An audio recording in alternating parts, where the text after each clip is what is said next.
नमस्कार दोस्तों, let's study YouTube channel पर आपका हार्दिक स्वागत है। आई होप आप अच्छे होंगे, स्वस्थ होंगे। इस वीडियो में हम सबसे पहले जो आज की राज्य चयन आयोग हमीरपुर और पब्लिक सर्विस कमीशन शिमला की लेटेस्ट नोटिफिकेशंस हैं उनके बारे में डिटेल में बात करेंगे। उसके अलावा हम बात करेंगे जो असिस्टेंट स्टाफ नर्स भर्ती कोर्ट केस हैं, जिसमें कि आपको मैंने जानकारी दी है कि दो अलग अलग कोर्ट केसेस हैं, तो दोनों केसेस डिस्पोज ऑफ हो चुके हैं। तो एक केस में क्या जजमेंट है और आज जो एक केस लगा था वहाँ पे क्या क्या चीज़ें हुई हैं, डिटेल में हम बात करेंगे। उसके बाद हम बात करेंगे पंचायती इंस्पेक्टर के बारे में। एक लंबे पीरियड के बाद हमें रिजल्ट देखने को मिला है, उसके बारे में हम बात करेंगे। और लास्ट में होम गार्ड भर्ती के बारे में भी हम बात करने वाले हैं कि किस तरह से ये भर्ती क्या इस साल शुरू होगी, क्या क्या चीज़ें होने वाली है, एक्सपेक्टेड क्या है, क्योंकि लास्ट डेट भी एक्सटेंड हुई है। सबसे पहले आप देख सकते हैं हम बात करेंगे असिस्टेंट स्टाफ नर्स भर्ती के बारे में। तो पिछले 10-15 दिनों में अगर आपने इस भर्ती के बारे में या तो आपने अप्लाई किया है या इसके बारे में नोटिफिकेशंस देखी होंगी, तो क्या होता है कि अलग अलग पोस्ट कोड में भर्ती आती है, एकदम से एग्ज़ाम कंडक्ट होता है, उसकी पोस्टें ऐड होती हैं, बहुत सारी चीज़ें हमें देखने को मिली।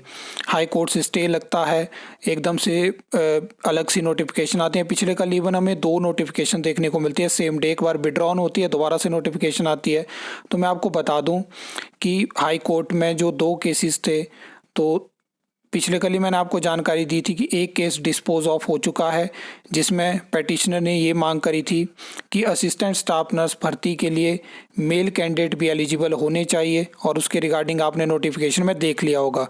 जो दूसरा केस था जिसमें कि ये मांग करी गई थी कि एज लिमिट को बढ़ाया जाए, और साथ में ये थी कि 5 साल की कंडीशन को इसमें से हटाया जाए। तो एक चीज़ तो सरकार इम्प्लीमेंट कर चुकी है, लेकिन उस केस में जो दूसरी कंडीशन थी कि 5 साल के बाद क्या होगा, 5 साल की कंडीशन को हटाया जाए, तो केस डिस्पोज ऑफ हो चुका है। डेट ऑफ डिसीजन आप देख सकते हो 1/4/2025 अभी की ये स्टेटस है। लेकिन हाई कोर्ट की जो जजमेंट है वो अभी उसकी पीडीएफ अपलोड नहीं हुई है, तो फिलहाल जानकारी नहीं है कि जजमेंट में क्या हमें चीज़ें देखने को मिली है। लेकिन जो दूसरे केस की मैं बात कर रहा हूँ, तो उसकी जजमेंट के ऊपर हम बात कर लेते हैं। तो ये आप देख सकते हैं। देखिए, उसके बाद बहुत सारे प्रश्न आ रहे थे कि अगर मेल कैंडिडेट को एलिजिबल किया गया, तो जो दूसरा पोस्ट कोड हुआ है 26,004, जिसमें कि एग्ज़ाम भी कंडक्ट हो चुका है, तो उसमें क्यों एलिजिबल नहीं करा। तो लास्ट डे जो हेयरिंग होती है, देखिए उसमें भी इस चीज़ के बारे में बात करी गई। आपके सामने एडवर्टाइजमेंट नंबर 3/2026। तो हाई कोर्ट ने जो जजमेंट है उसमें कहीं ना कहीं मेंशन किया है कि एग्ज़ाम कंडक्ट हो चुका है, और लेटेस्ट स्टेज में जो है वो इस तरह की चीज़ों को इंक्लूड करना अब सही नहीं रहेगा। मैंने आपको पहले भी बताया था कि सरकार ने बड़ी चालाकी से एकदम से लास्ट डेट को जैसे ही ख़त्म हुई, एकदम से करेक्शन विंडो ओपन करके एग्ज़ाम को फटाफट कंडक्ट करवा लिया, क्योंकि जानते थे कि इस तरह की दिक्कतें हो सकती है। हिमाचल प्रदेश में जैसे ही कोई पॉलिसी बनाई जाती है उसमें हज़ारों खामियां होती है, कोर्ट में चैलेंज होती है, लेकिन सरकार इस चीज़ में कामयाब हुई। एग्ज़ाम कंडक्ट हो चुका है। हर मतलब हाई कोर्ट की तरफ से भी चीज़ कही गई है कि लेटेस्ट स्टेज में जो है उस तरह की चीज़ें इंक्लूड नहीं करी जा सकती है। तो ये केस जो है वो डिस्पोज ऑफ हो चुका है। अब दूसरे केस में देखना होगा कि 5 साल के लिए जो चीज़ रखी गई है उसमें क्या हाई कोर्ट की हमें जजमेंट देखने को मिली है। तो जैसे ही पीडीएफ आएगी पूरी डिटेल में वीडियो आपको देखने को मिलेगी। अभी आप होम गार्ड भर्ती से रिगार्डिंग देख सकते हो, तो यहाँ पे जो है वो 7 अप्रैल तक जो है वो लास्ट डेट को एक्सटेंड किया गया है, तो उसमें आप अप्लाई कर सकते हो अगर आपने अप्लाई नहीं करा है। और देखिए, जैसे लास्ट डेट ओवर होगी तो उसके बाद जो भी एप्लीकेशन फॉर्म इनके पास आए होंगे उनकी स्क्रूटनी होगी, देखा जाएगा कौन सा किस में कोई खामी तो नहीं है, कोई क्या क्या दिक्कतें हैं। उसके बाद क्या होता है कि स्क्रूटनी होती है तो उसमें पर डे की एक लिमिट रखी होती है, क्योंकि डिपार्टमेंट खुद ये भर्ती करवा रहा है, तो एक लिमिट रखी होती है कि इतने फॉर्म की स्क्रूटनी हम करेंगे एक दिन में। तो जब वो ख़त्म हो जाती है उसके हिसाब से देखा जाता है कि कितने कैंडिडेट हैं और कितने टाइम में एग्ज़ाम कंडक्ट करवाया जा सकता है। अभी जिस तरह से चीज़ें हैं, तो लगभग 1-2 महीने के बाद ही अगर लास्ट डेट यहाँ पे ख़त्म होती है, तो 2 महीने बाद ही आप एक्सपेक्ट कर सकते हो कि ये भर्ती शुरू हो पाएगी, जिस तरह की अभी कंडीशंस है। क्योंकि 15-20 के आसपास जो है वो इस मंथ जो है वो आचार संहिता लगेगी, और नेक्स्ट मंथ जो है वो चुनाव होने वाले हैं, तो सरकार का टोटली फोकस रहेगा उस चीज़ों पे। और आप ये भी जानते हैं कि उन इलेक्शंस के लिए अलग अलग डिपार्टमेंट, बोर्ड, कॉरपोरेशन से इलेक्शन ड्यूटी भी लगती है, तो कहीं ना कहीं इस वजह से भर्ती डिले हो सकती है।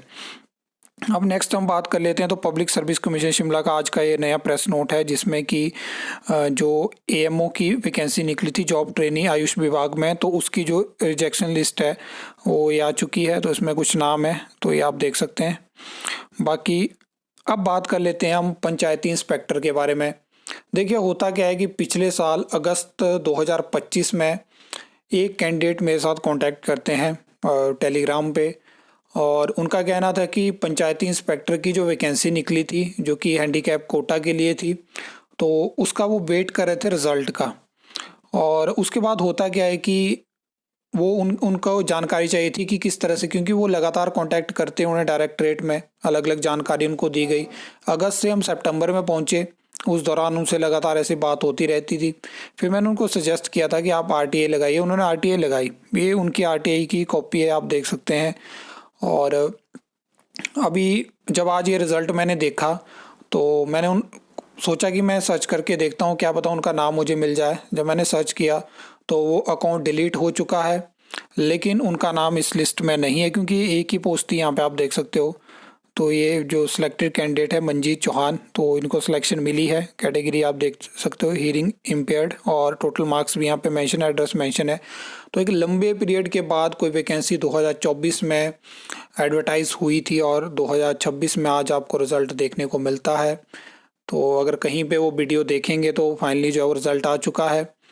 टेलीग्राम पे उनका नाम कुछ और था, लेकिन हो सकता है यहाँ पे ये उनका ही नाम हो, लेकिन जो नाम मैंने वहाँ पे देखा तो इससे तो टोटली डिफरेंट है।